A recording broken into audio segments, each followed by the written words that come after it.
আমাদের একটু ফিকির করা উচিত।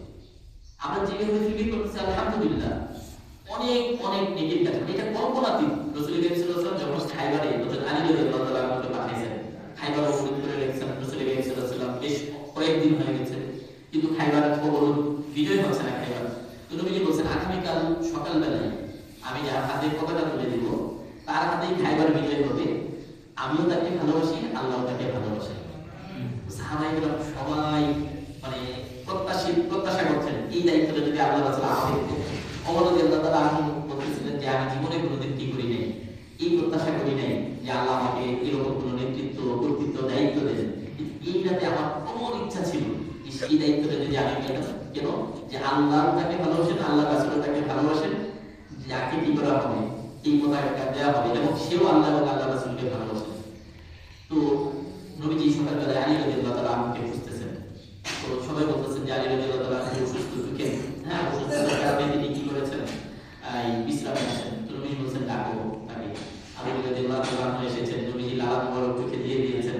আলী রাদিয়াল্লাহু তাআলা আনহু বলেন যে আমি জীবনে আর কখনো অনুভব করি নাই যে আমার চোখে অসুস্থতা ছিল কখনো। তো এরপরে কি হয়েছে, নবীজি আলী রাদিয়াল্লাহু তাআলা আনহুকে পতাকা উঠে দিয়েছেন, উঠে দেওয়ার পরে বলছেন যে আলী যাও। আলী রাদিয়াল্লাহু তাআলা আনহু বলছেন হুজুর আমি গিয়ে কি করব, যুদ্ধ শুরু করব। রাসূল করিম সাল্লাল্লাহু আলাইহি ওয়াসাল্লাম বলেছেন যে না, প্রথমে গিয়ে কি করবা, কালিমার কথা বলবা, দাওয়াত দিবা। প্রথমে গিয়ে ঈমান আনতে বলবা যে তোমরা এই কথা সাক্ষ্য দাও যে আল্লাহ ছাড়া কোনো মাবুদ নেই, রাসূল করিম সাল্লাল্লাহু আলাইহি ওয়াসাল্লাম আল্লাহর রাসূল। যদি এটা মানে নামাজের কথা বলবা, নামাজের কথা মানে যাকাতের কথা বলবা, ঠিক আছে, এই দাওয়াত দিবা। এরপর যদি না মানে তখন যুদ্ধ শুরু করবা। আলী রাদিয়াল্লাহু তাআলা বলেছেন কে? তখন রাসূল করিম সাল্লাল্লাহু আলাইহি ওয়াসাল্লাম বলেছেন যে একজন মানুষ যদি তোমার উসিলায় হেদায়েত পায়, একজন মানুষ যদি তোমার উসিলায় ঈমান আনে, খায়রুল মিন হুমরিন নাম, যেটা লাল উটনির চেয়েও অনেক বেশি মূল্যবান। একজন মানুষ ঈমান আনা, হেদায়েতের উপর আসা, আল্লাহর সাথে পরিচয় লাভ করা, আল্লাহর সাথে পরিচিত হওয়া, মানে এত গুরুত্ব দিয়েছে রাসূল করিম সাল্লাল্লাহু আলাইহি ওয়াসাল্লাম। হযরত উসামা রাদিয়াল্লাহু তাআলা আনহু কথা আমরা সবাই জানি, রাসূল করিম সাল্লাল্লাহু আলাইহি ওয়াসাল্লাম অনেক বেশি ভালোবাসতেন। কত বেশি ভালোবাসতেন জানেন? যে সাহাবায়ে কেরাম একবার একটা সংকটে পড়েছেন, যে এক মহিলা চুরি করেছে সম্রাট প্রতিনিধি, ওই মহিলার হাত কাটা যাবে।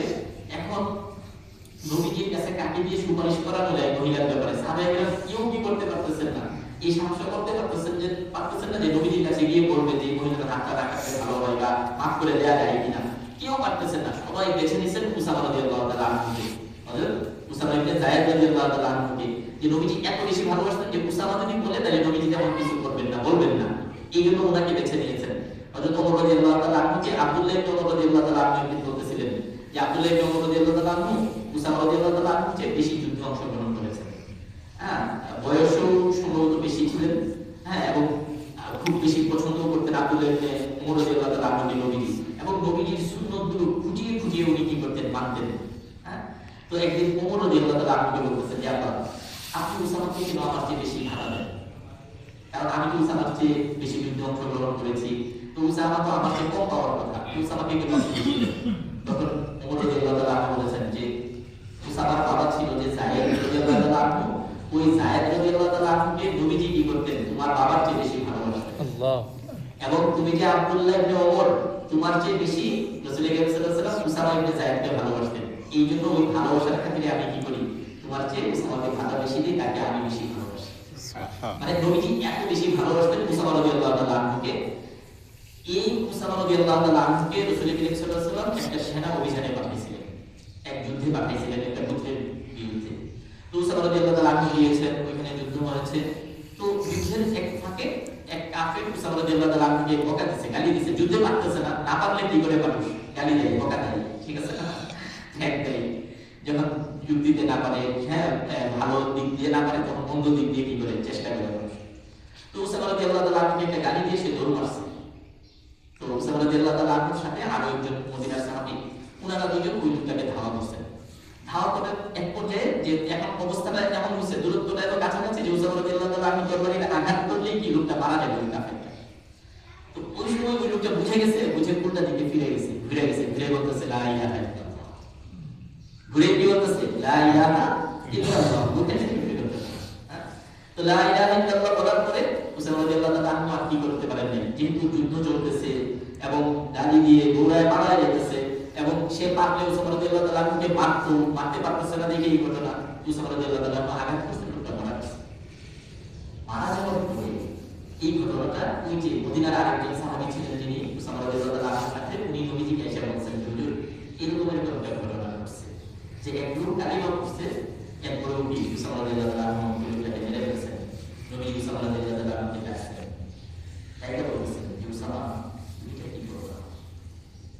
উসামা রাদিয়াল্লাহু তাআলা আনহু বলতেছেন খুবই স্বাভাবিক যে হুজুর ও তো কালিমা পড়ছে বাঁচার জন্য, মানে ওই যখন দেখছে যে আমি ওকে মেরে ফেলবো তখন আমরাও তো এটাই বলতাম, এটা খুবই স্বাভাবিক সেন্স। হ্যাঁ, যে ও তো কালিমা পড়ছে কি জন্য, যে তাকে মাইরা ফেলা হবে এটা বুঝে টের পেয়েছে এই জন্য কালিমা পড়ছে। নবীজি বলছেন যে তোমাকে মুখ চিরা দেখার দায়িত্ব দেওয়া হয়নি, তোমাকে তো কি করা যায়? উসামা রাদিয়াল্লাহু তাআলা আফসোস করতে রাখ বলতেন, ইস যদি এই ঘটনা ঘটার পরে আমি মুসলমান হইতাম। নবীজি বলছেন যে কিয়ামতের দিন তোমাকে যদি এই ব্যাপারে জিজ্ঞেস করা হয় এটার দায় ভার আমি নিব না। মানে নবীজি এত পছন্দ করতেন, এত ভালোবাসতেন, এত প্রত্যাশিত, এত কাঙ্ক্ষিত ছিল এই বিষয়টা যে একজন মানুষ কালিমা পড়ুক, শুধু মুখে উচ্চারণ করুক। এইভাবে নবীজি কি করতেন? চিন্তা করতেন, ফিকির করতেন, ভালোবাসতেন। এই যে খাজা আবু তালেবের ব্যাপার,